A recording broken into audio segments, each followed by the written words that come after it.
Semoga Buya dan santri Al-Bahjah sehat-sehat selalu. Amin, amin ya rabbal alamin. Amin. Saya hamba Allah dari Indramayu izin bertanya. Begini Buya, saya pernah mendengar dari medsos bahwa belajar dengan Said atau Habib yang bodoh lebih bagus daripada belajar kepada 7 atau 70 orang alim yang bukan Said. Apa betul seperti itu Buya? Mohon penjelasannya. Terima kasih Buya. Wassalamualaikum warahmatullahi wabarakatuh. Perbandingan semacam itu perbandingan konyol. Jadi aneh, bukan pembandingannya semacam itu. Artinya perbandingan yang konyol, jawabannya juga nggak perlu. Yang harus kita pahami bahasanya, kalau orang punya nasab kepada baginda Nabi, jelas mereka adalah orang yang mulia, punya hak-hak yang harus kita penuhi, adalah ahli bait Rasulullah. Mulia, karena mereka punya darah sambung dengan baginda Nabi. Punya kemuliaan. Kita letakkan di tempatnya. Selesai. Kemudian orang alim yang mengamalkan ilmunya, orang alim yang benar adalah mulia karena ilmunya sambung dengan Nabi. Kita letakkan di tempat. Bukan dibandingkan, ini fitnah kalau bandingkan begini ini. Kalau kita mengatakan harus kepada ahli bait, merendahkan ulama. Nabi mengangkat ulama. Kalau kita mengangkat ulama, merendahkan ahli bait, nggak boleh. Ini perbandingan begini ini konyol. Di samping konyol ini pertanyaan yang aneh. Ya enggak, pertanyaannya salah.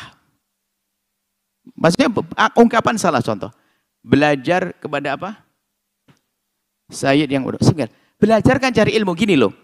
Mintalah uang kepada orang yang nggak punya duit.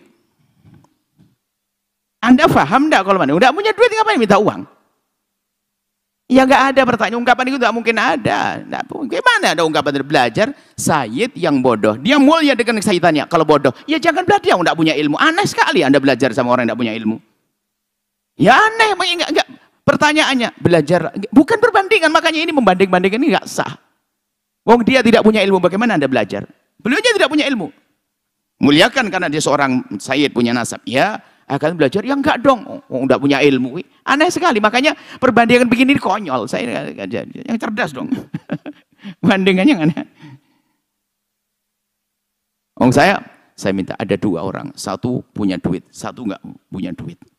Cuman yang enggak punya duit adalah kerabatmu. Lebih baik kamu minta duit kepada kerabatmu yang enggak punya duit daripada enggak punya duit, minta duit bagaimana? Anda ini paham enggak punya duit? Jadi maksud kami itu, cuman kadang-kadang bahasa-bahasa begini menjadi sebab kita merendahkan, naudzubillah, merendahkan ahli bait Nabi, sisi merendahkan ulama. Enggak boleh, ini kalimat yang enggak sah. Apalagi satu banding satu saja, bukan untuk membandingkan ini. Satu alim yang bukan sayyid, satu sayyid yang tidak alim. Bukan untuk dibanding-bandingkan begini. Semuanya punya kemuliaan yang harus kita pandang. Bukan dijajar dibandingkan. Membandingkan ini justru salah. Ini mau merendahkan satu. Mau merendahkan ulama, merendahkan sayyid. Ya nggak bisa dong. Yang membandingkan ini malah bahaya banget. Sayyid ahli bait Nabi Muhammad, Anda punya kewajiban untuk mencintainya, menghormati, muliakannya. Iya, satu sisi ini. Tapi belajar, ya enggak dong, enggak punya ilmu. Anda belajar apa? Ilmu itu ilmu jelas, ada sanadnya, ilmunya ada. Ini orang ilmu, Anda ambil ilmunya. Jadi tolonglah jangan aneh-aneh lah. Kita perlu yang kritis. Kemudian kebiasaan merendahkan adalah merendahkan ulama. Anda mau sambung dengan Nabi, nggak mungkin karena ilmu adalah dari para ulama. Anda membenci ahli bait Nabi Muhammad, Anda punya masalah besar dengan Rasulullah. Ini babnya beda. Maka jadilah orang seperti apa? Jika Anda bertemu dengan ahli bait Nabi, Anda punya kewajiban untuk muliakan dia. Baik dia bodoh atau pinter. Itu loh baru benar kalimat begitu. Cuman cara muliakannya adalah sesuai dengan kebutuhannya. Bukan muliakannya ada seorang sayyid. Bang minta duit, bang mau mabuk, Anda kasih. Anda kurang ajar dengan Rasulullah. Oh, dia mau mabuk, Anda kasih. Nah ini, jadi cara menyayanginya adalah cara menyayangi yang benar. Dan ingat, jangan ada sedikit hati dengki. Dengki tersembunyi. Sayyid ya. Nah, apalagi di saat ada sayyid mabuk, lalu dia tepuk tangan, hati-hati. Anda bertepuk tangan dengan cucu Nabi yang melakukan kehinaan. Mesti Anda lebih menangis. Karena apa? Itu cucu Rasulullah. Hati-hati, jangan ada dengki. Dengan ulama, hati-hati, jangan sampai tidak menghargai ulama. Karena mereka adalah warasatul anbiya. Ya, seperti itu. Jadi dengan ulama, belajar dengan orang yang berilmu dong. Yang jelas ilmunya dong, sanad ilmunya harus ada, ilmunya jelas. Belajar itu harus ada, belajar kok kepada orang yang tidak berilmu ya nggak mungkin dong. Nah, seperti itu. Jadi bukan untuk dibanding-bandingkan, hati-hati ya, jangan ada benci kepada ahli bait Rasulullah. Jangan sampai ada tidak punya penghormatan kepada ulama, tidak ada punya cinta kepada ulama. Ulama adalah penyambung kita dengan baginda Nabi SAW dalam sisi ilmu. Ini saja insya Allah. Semoga Allah menjaga hati kita. Hati-hati ya. Teman hari ini sudah mulai kita diajari untuk benci kepada ulama. Caranya macam-macam. Misalnya ada ulama manusia. Tiba-tiba ada ulama melakukan pelanggaran, kemaksiatan dan sebagainya. Dipukul rata, dasar kiai seperti itu. Berarti ada benci dari kemarin. Wah kiai, saya tidak percaya dengan kiai. Saya tidak percaya dengan ustadz. Saya tidak percaya dengan pondok. Nah, Anda sudah terbawa.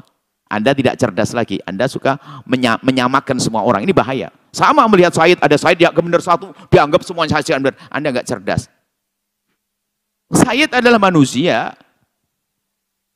Ada yang baik, ada yang tidak baik. Yang tidak baik harus kita perlakukan tetap kesayidannya,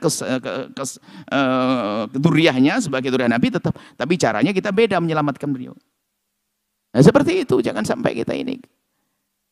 Pokoknya jangan hawa nafsu deh, membenci ulama sekarang dengan dengki pada ulama, menjinda saya dan sebagainya. Hati-hati, kita punya hitungan. Allah Maha tahu di hati kita, hai hamba Allah. Cuman sekarang ada upaya-upaya kebencian. Ada mungkin pondok melakukan satu kesalahan. Mungkin ada ustadz yang berkhianat dan sebagainya.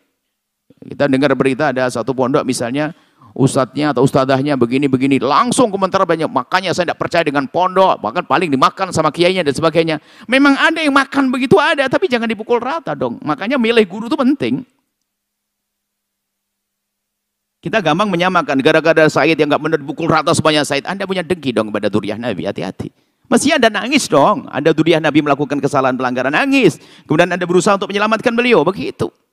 Permasalahan kita adalah benci. Benci siapa saja. Dengki. Dengki pada orang biasa saja nggak boleh. Apalagi kepada ulama.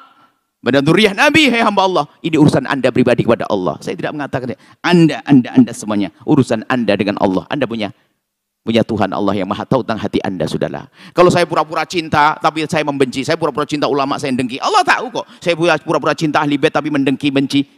Biar alasannya saya ingin selamatkan dia, wah saya ingin nolong dia dan sebagainya, tapi sebenarnya saya menjerumuskan. Allah Maha tahu loh ya.